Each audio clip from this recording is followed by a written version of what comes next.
안녕하세요. 국어교사 곽효근입니다. 오늘은 25년 3월 전국연합학력평가 독서 문제 30번부터 33번까지 이렇게 한 세트로 잡혀 있었던 광합성 과정과 관련된 지문, 그 문제들을 같이 보도록 하겠습니다. 시험을 대비하는 데 도움이 되기 위해서 시작한 건데 지문의 내용을 다 분석하고 정리하기에는 너무 많은 시간이 걸릴 것 같아서, 그리고 그것들은 여러분들이 직접 해보는 것이 더 의미가 있을 부분들이라 오늘은 문제를 중심으로 정리를 해볼 거고요. 아마 문제를 중심으로 정리를 해가다 보면 지문의 내용들도 나름대로 뭔가 체계가 되고 체계가 잡히고 정리가 되는 부분들이 있을 거라고 생각합니다. 그럼 하나씩 차근차근 보도록 하겠습니다. 일단 30번 문제입니다. 윗글을 읽고 답할 수 있는 질문으로 적절하지 않은 것은 하고 물어보고 있는데, 요 문두는 윗글에 있는 내용을 찾게 만드는 문두입니다. 그러니까 흔히 얘기하는 내용일치 문제로 볼 수 있는 거고요. 제시문을 읽으면서 문단별로 끊어가며 이 답항의 내용이 있는지 없는지를 확인해 보시면 될 겁니다. 그러니까 이런 식으로 가겠죠. 일단 첫 번째 문단을 보면 요 내용들을 볼 겁니다. 그럼 이 내용들을 읽고 나서 1번부터 5번 가운데 내가 지금 읽은 내용이 1번부터 5번에 지금 있는가 라고 하는 걸 확인하면 되겠죠. 윗글의 내용과 일치하지 않는 것은 하고 물어보는 문두가 있는데, 그것과는 약간 조금 다른 점이 있다면 그거는 그냥 그 내용 그대로 옮겨오는 게 답항일 겁니다. 하지만 지금의 답항은 답할 수 있는 질문이라고 얘기했기 때문에 그 내용을 끄집어낼 수 있는 질문들로 뭔가 나와 있는 게 일치가 되는지 연결이 되는지 그 연결관계를 찾아가셔야 되고요. 이 부분에서는 아마 이 부분이 보였을 겁니다. 식물은 광합성을 통하여 생장에 필요한 포도당을 생산한다 라고 하는 첫 번째 문단의 첫 번째 줄이 식물이 광합성을 하는 목적을 보여주는 거죠. 그러니까 목적이라는 단어는 직접적으로 쓰지 않았습니다. 하지만 생장에 필요한 포도당을 생산하기 위해서 광합성을 한다는 얘기니까 광합성을 하는 목적, 이유, 그걸 찾아볼 수 있는 부분이 되겠죠. 아울러 하나 더 보인다면 세 번째 문단으로 넘어왔을 때 이 부분이 있습니다. 맨 마지막에 지구상 대부분의 식물은 이와 같은 과정으로 광합성을 하며 이산화탄소와 RUBP가 결합하여 생성되는 첫 화합물이 삼탄당임을 고려하여 C3식물이라고 부른다 라고 얘기하는 부분이 있을 겁니다. 이 부분에서 30번에 2번 요게 확인이 되는 거죠. C3식물의 이름에 담긴 의미. 물론 그 다음 부분에 보다면 다섯 번째 문단에 이 부분 여섯 번째 줄에 보면 P와 이산화탄소가 결합되면 4개의 탄소가 포함된 화합물인 사탄당이 형성되는데 C4식물은 이를 고려하여 붙여진 이름이다 라고 하는 부분을 통해서 2번도 같이 확인이 될 겁니다. 그러니까 1번과 2번 각각 1번은 이제 한 부분에서 확인이 되는 거지만 2번은 C3식물과 C4식물을 각각 얘기하고 있기 때문에 세 번째 문단과 다섯 번째 문단에서 각각 확인이 됐을 거고요. 그 다음 다섯 번째 문단 마지막 부분에 본다면 이러한 방식으로 C4식물은 유관속초 세포 속에 이산화탄소 농도를 높게 유지함으로써 C3식물에 비해 높은 광합성 효율을 보인다라고 얘기했는데, 그 부분은 5번 C4식물이 C3식물보다 광합성 효율이 높은 이유에 대한 근거가 되겠죠. 그래서 지금 1번, 2번, 5번이 확인이 됐고요. 여섯 번째 문단으로 넘어가 보면은 이 부분이 있습니다. 이러한 C사식물에 대한 연구는 미래에 발생할 수 있는 기후위기에 대응하는 중요한 열쇠가 될 수 있을 것으로 기대된다 라고 얘기했으니까 C사식물에 대한 연구가 필요한 까닭이 되겠죠. 미래에 발생할 수 있는 기후위기에 대응하는 중요한 부분이 될 테니까. 그러면 지금 1번, 2번, 4번, 5번이 확인됐습니다. 여섯 번째 문단 끝까지 다 읽었으니까요. 그러면 확인되지 않은 녀석, 이 3번이 지문 속에 없는 거고요. C사식물의 광합성 방식이 진화되는 과정이라고 하는 건 C사식물로 진화가 됐다라는 식의 얘기는 하고 있지만 어떤 방식으로 어떤 과정으로 진화가 됐다라고 하는 내용은 지문에서 찾을 수가 없습니다. 그러니까 있는 내용들 찾고 나면 없는 거 하나가 답이 되는 게 맞겠죠. 그렇게 아마 답을 찾아갔으면 가장 정확했을 것 같고요. 다음 문제로 가봅니다. 31번입니다. 기업과 니은에 대한 설명으로 가장 적절한 것은 하고 물어봅니다. 기업과 니은에 대한 설명을 지금 봐달라는 얘기인데요. 그럼 이 얘기인 겁니다. 지문의 내용과 일치하느냐 일치하지 않느냐를 확인하는 건데 어떤 지점을 짚어주고 갑니다. 기업에 대해서 니은에 대해서. 그러면 제시문을 읽는 중에 이것도 마찬가지로 이제 끊어 읽으면서 보면 좋을 텐데 특히 기업과 니은으로 짚어줬습니다. 수업 중에 말씀을 드렸던 걸로 기억을 하는데 기업 부분은 니은 부분은 왜 요 동그라미를 해놓고서는 했느냐라고 하면 문제를 풀 때 그걸 찾기 편하라고가 아니라 지문을 읽다가 그게 나오면 그것과 관련돼서 문제를 풀 수 있는 지점이다라고 하는 힌트라고 생각을 해주십사 말씀을 드렸습니다. 그러니까 기억과 니은이 뭔지 파악을 해야 될 거예요. 기억은 명반응이고요. 니은은 안반응입니다. 그리고 기억은 두 번째 문단에 지금 잡혀 있고 니은은 세 번째 문단에 잡혀 있습니다. 그리고 각각 그거에 대한 것들을 설명을 그 부분에서 하고 있는 거죠. 그러면 요걸 이제 우리가 판단을 해봐야 되겠죠. 두 번째 문단을 읽고 기억에 대한 내용을 판단하면 되고요. 세 번째 문단을 읽고 니은에 대한 판단을 해나가면 될 겁니다. 그러니까 두 번째 문단에서 기억과 니은이 다 잡혀 있긴 하지만 두 번째 문단에서 명반응만 얘기해주고 있고요. 세 번째 문단 가서 안반응을 얘기해주고 있으니까 명반응에 대한 건 여기서 확인을 합시다. 기억에 대한 건 여기서 먼저 확인해 보도록 하겠습니다. 일단 이 부분이요. 세 번째 줄에 보면은 명반응은 빛 에너지로 물을 분해하여 안반응에 필요한 화학 에너지를 생성하는 단계로 이 과정에서 부산물로 산소가 발생한다라고 했습니다. 1번에 기억은 니은과 달리 이산화탄소를 필요로 한다라고 얘기했는데 기억은 지금 이산화탄소를 필요로 하지 않습니다. 그 다음 또 확인되는 부분은 2번에 보면 니은은 기억과 달리 산소를 활용한 물의 분해가 진행된다라고 되어 있습니다. 산소를 활용한 물의 분해가 진행되지는 않아요, 기억에. 그런데 니은이 어떤지를 모르기 때문에 일단 얘는 아직 확인 안 됩니다. 니은에 대한 걸 봐야지 정확한 판단이 될 거고요. 지금 두 번째 문단에서 또 확인이 되는 부분은 같은 부분이에요, 계속. 3번을 보면 기억은 산소가 니은은 물이 반응의 부산물로 생성된다. 니은은 아직 모릅니다. 그런데 기억은 산소가 부산물로 나온다는 게 확인이 되는 거고요.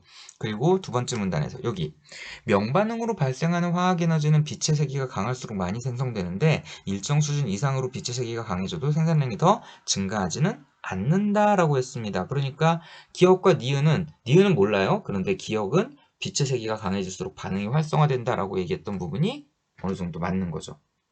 어느 정도 맞는 거죠. 어느 정도. 왜냐면 일정 수준 이상이 강해져도 생산량이 더 증가하지는 않는다라고 얘기했으니까.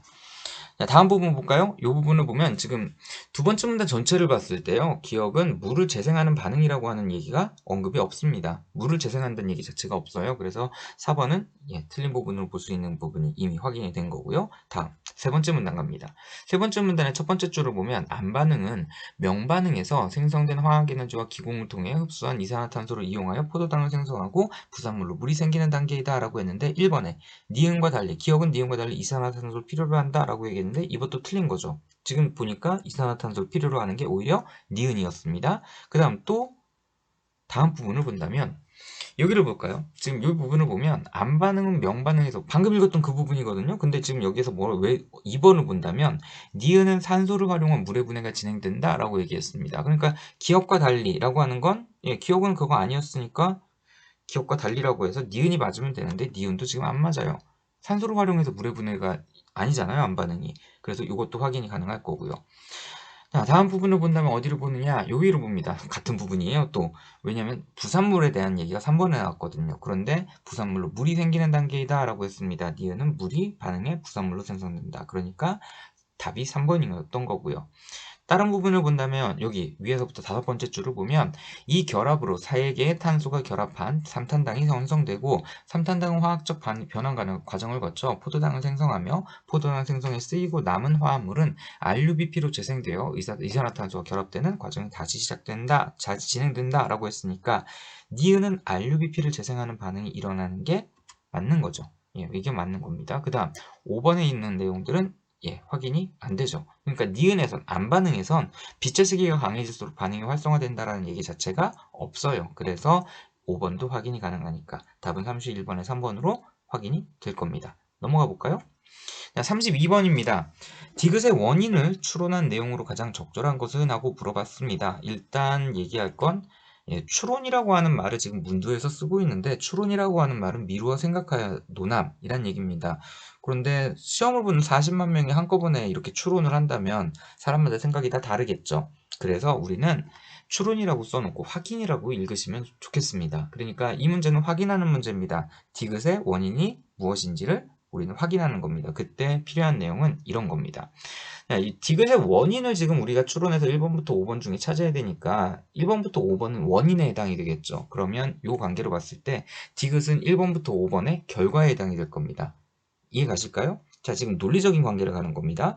디귿의 원인을 추론한 내용으로 후보로 나와 있는 게 1번부터 5번 중에 하나예요. 그러면 이 1번부터 5번 중에 하나야 정답인 녀석이 원인이라고 친다면 디귿은 뭐가 될까요? 그 1번부터 5번 중에 하나 녀석의 결과가 됩니다. 이제 이해 가셨나요? 그러면 지금 디귿과 답항의 관계는 원인과 결과의 관계입니다. 살짝 말을 바꿔볼까요? 원인을 근거로 바꾼다면 결과는 주장이 되겠고요. 근거를 전제로 바꾼다면 주장은 결론이 될 겁니다. 그러면 이 둘의 관계는 어때야 될까요?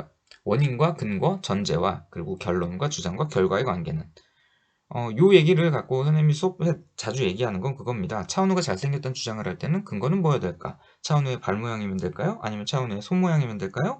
우리가 차은우가 잘생겼다는 주장을 할 거면 차은우가 잘생긴 얼굴을 보여주면서 그걸 근거로 잘생겼다 주장을 해야 되겠죠.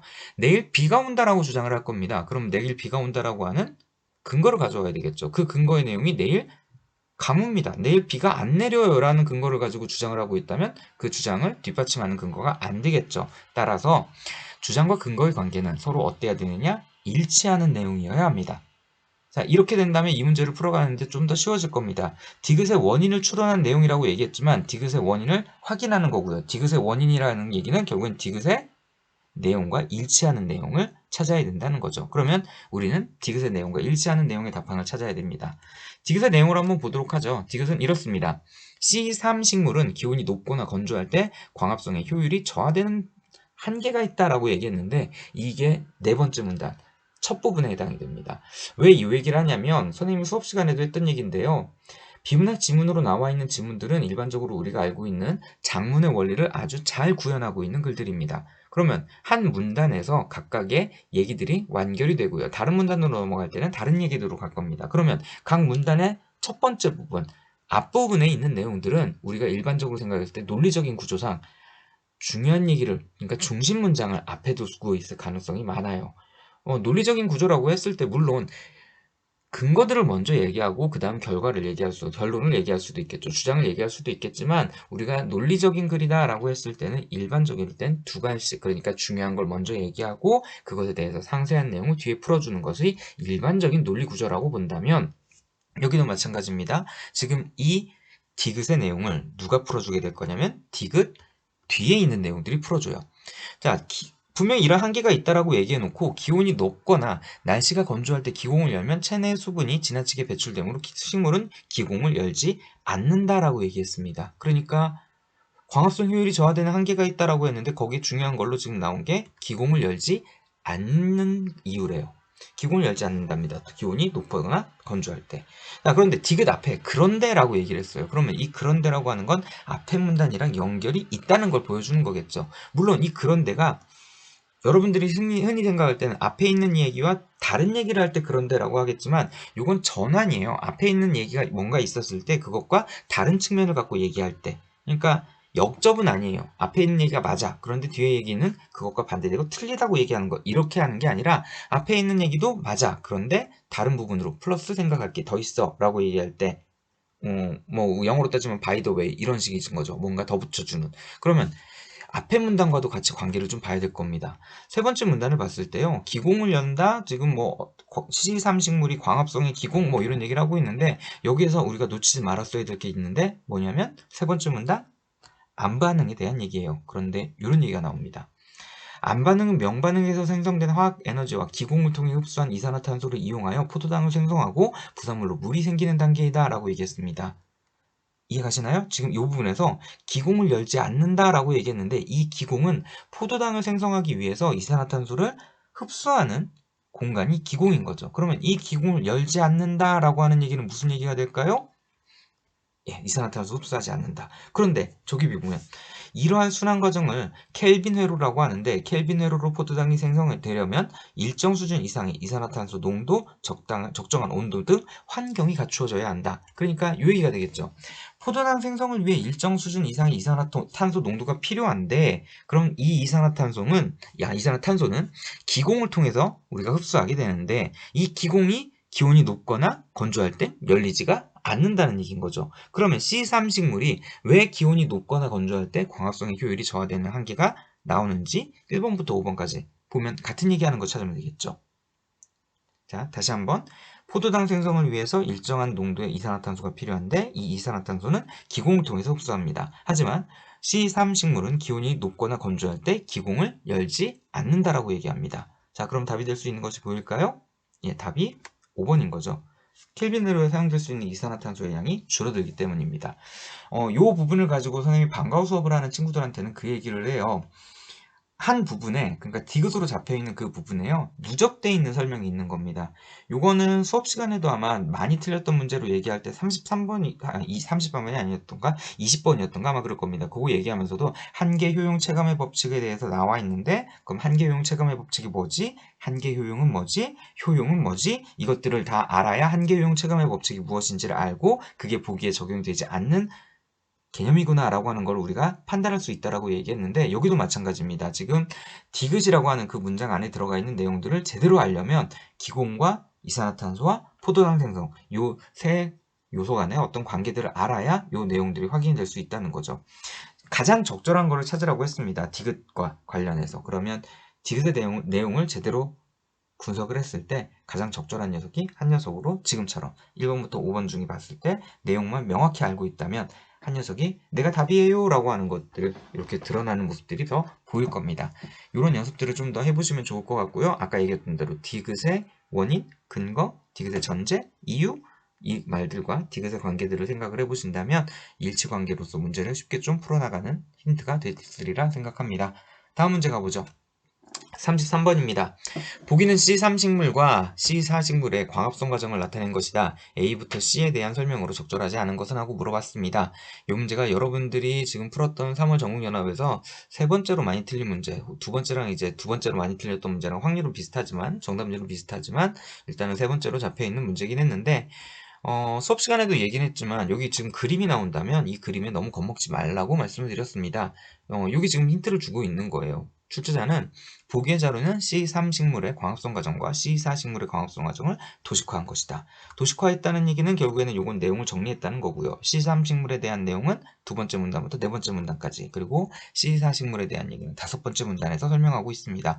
요 내용들을 가지고 정리해 보시면 될 거고요. 그러면 그 내용들을 통해서 수업 시간에 언급했던 대로 A는 엽육세포, 그러니까 두 번째 문단 첫 번째 줄을 보시면 될 거고요. 그 다음에 B는, 그리고 C는 각각 다섯 번째 문단의 세 번째 줄과 여덟 번째 줄을 보면 엽육세포와 유관속초세포라고 하는 것들을 확인할 수 있을 겁니다. 자, 이렇게 알고 요 내용들을 바탕으로 이제 문제를, 그러니까 1번부터 5번까지 답항을 확인해 가시면 되겠습니다. 1번부터 보죠. 일단 두 번째 문단을 보면요, 여기에 근거들이 있는데 이 부분입니다. 일반적인 식물의 광합성은 잎에 있는 엽육세포에서 주로 일어난다 라고 얘기했습니다. 그러니까 일반적인 C3과 C4 중에 일반적인 식물에 해당하는 것은 지금 일반 C3 식물에 해당이 되니까, 예, A의 내용 확인되겠죠. 엽육세포에서 광합성 과정이 일어난다. 그 다음 이 부분을 봅니다. 두 번째 문단 세 번째 줄을 보면 명반응은 빛 에너지로 물을 분해하여 암반응에 필요한 화학 에너지를 생성하는 단계로 이 과정에서 부산물로 산소가 발생한다 라고 얘기했는데, A와 B에서는 일단 A는 확인이 될 겁니다. A는 지금 본다면 빛 에너지를 활용하여 화학 에너지를 생성하는 반응이 진행된다 라고 얘기한 부분이 이 부분이었으니까요. 예, 일단 A는 확인이 되겠죠. 그 다음 보면 세 번째 문단으로 가봤을 때 세 번째 문단에선 암반응의 과정은 이라고 얘기를 해요. 암반응의 과정은 켈빈 회로를 통하여 진행되는데 대기로부터 흡수된 이산화탄소는 RUBP와 결합하며 이 결합은 루비스코라는 촉매를 통하여 촉진된다 라고 얘기했습니다. 그러니까 4번에 요 얘기가 확인이 되는 거죠. A에 대해서 RUBP가 이산화탄소와 결합한다는 얘기가 확인이 됩니다. 그 다음 본다면 똑같은 부분에서 또 확인이 가능할 건데요. 촉매가 지금 필요하다고 하죠. 촉매가 이루어진다라고 했으니까 A에서는 촉매가 이루어지는 것이 똑같은 부분에서 확인이 가능할 겁니다. 다음 부분을 본다면 다음 다섯 번째 줄이에요. 이 결합으로 세 개의 탄소가 결합한 삼탄당이 형성되고, 삼탄당은 화학적 변환 과정을 거쳐 포도당을 생성하며 포도당 생성에 쓰이고 남은 화합물은 RUBP로 재생되어 이산화탄소와 결합되는 과정이 다시 진행된다 라고 얘기했으니까, 예, 여기를 통해서 A에서는 삼탄당이 포도당 생성에 기여한다 라고 하는 부분이 확인이 됩니다. 그러니까 A에 대한 것들은 일단 다 맞아떨어지고 있는 거죠. C3식물에 대한 설명으로. 자, 다음으로 한번 가봅니다. 다섯 번째 문단. 세 번째 줄에 보면요, 첫 번째 공간인 엽육세포는 하고 얘기가 나옵니다. 그러니까 저기 나오는 B는, 예, 엽육세포가 맞다는 게 확인이 되는 걸 거고요. 그 다음 부분에서 같은 부분인데 암반응의 첫 번째 단계로 탄소를 저장하는 역할을 하는 곳이다 라고 하는 그것까지 다 본다면 여기에서 확인이 되는 것은, 예, 이게 확인이 될 겁니다. 왜냐? 빛 에너지를 활용하여 화학 에너지를 생성하는 건 명반응이었거든요. 그러니까 B에서, 엽육세포에서 명반응이 일어나는 곳이라고 얘기했으니까 B에 대한 얘기도 맞는 걸로 확인이 가능하겠죠. 다음 부분을 본다면 이 식물의 엽육세포에는 이산화탄소와 결합하는 역할을 하는 PEP가 존재한다 라고 얘기했습니다. 이산화탄소와 결합하는 PEP는 엽육세포니까 B에 존재하는 거죠. C의 켈빈회로라고 얘기했던 4번은 그래서 틀린 부분이 될 거고요. 마저 가봅니다. PEP와 이산화탄소가 결합되면 4개의 탄소가 포함된 화합물인 사탄당이 형성되는데 C4식물은 이를 고려하여 붙여진 이름이다. 사탄당은 엽육세포에 저장되어 있다가 유관속초세포라는 두 번째 공간으로 이동한 후 분해되어 포도당 생성에 필요한 이산화탄소를 배출한다 라고 얘기했으니까 C에서는 B에서 이동한 사탄당이 포도당 생성에 기여한다. 확인이 되는 거겠죠? 다음 부분 봅니다. 그리고 배출된 이산화탄소는 유관속초 세포 속에 농축되었다가 켈빈 회로를 통하여 포도당을 형성하는 데 쓰이는데 C3식물과 C4식물의 켈빈 회로의 작동 방식은 동일하다라고 얘기했으니까 예, 여기에서도 켈빈 회로가 진행이 되는 가운데 포도당을 생성할 때 필요한 화합물을 만들 때 루비스코라는 촉매제가 RUBP와 결합할 때 필요했던 거죠. 그것이 똑같은 과정으로 이루어진다 했으니까 5번도 확인이 가능할 거고요. 그리고 다시 이 부분을 본다면 사탄당이 이동하는 부분이 보이겠죠. 그러면 지금 C는 그러니까 켈빈 회로는 요거는 예, 유관석 초세포에서 일어나는 반응이라고 하는 걸 다시 확인할 수 있는 게 될 거고요. 이렇게 보신다면 예, 정답이 4번인 것 눈에 명확하게 보일 겁니다. 그리고 나머지 것들도 정답의 근거가 어디인지 확인이 가능하겠죠. 여러분들이 공부를 해나가실 때 필요한 것들은 이런 부분입니다. 이 답항이 어딜 근거로 답이며 그러니까 어딜 근거로 맞는 말이며 어딜 근거로 틀린 말인지 이런 것들을 좀 찾아보시면 출제자들이 이 답항이 아니 지문에 나오는 내용들을 어떤 식으로 답항으로 활용을 하고 있는지가 좀 더 눈에 익고 익숙해질 거라고 생각합니다. 그것이 결국엔 문제를 보는 그리고 문제를 풀어나가는 여러분의 눈을 키우는 방법이 될 거라고 생각합니다. 오늘 30번부터 33번까지는 여기까지 하도록 하겠습니다. 고생하셨습니다.